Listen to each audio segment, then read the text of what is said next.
The UK's new Labour government is facing its first major internal battle, and it's all about some very tough new migration policies. Keir Starmer's administration has unveiled a plan that's causing a huge stir, not just with opponents, but within his own party. So, what's actually being proposed? The measures include the potential for enforcing the removal of families, including children, who have been denied the right to stay.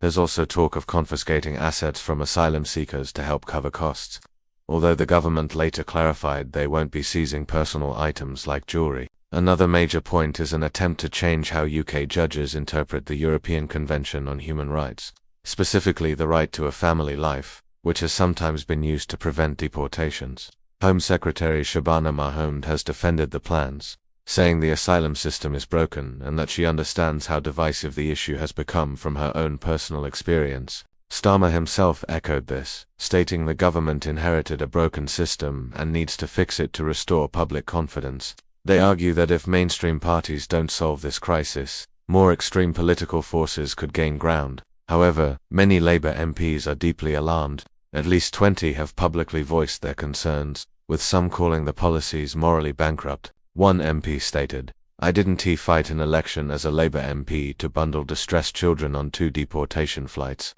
Others are worried about the rhetoric being used and the potential impact on communities.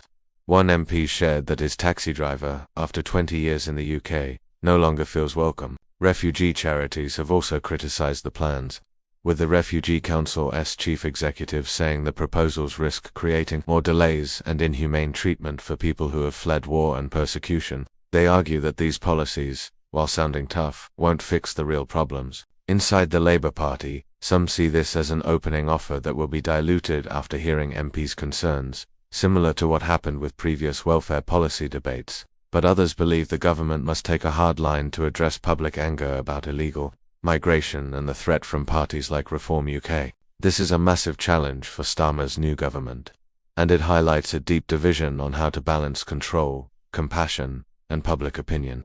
We'll be watching closely to see how this unfolds. Thanks for watching, and don't forget to subscribe for more updates on this story.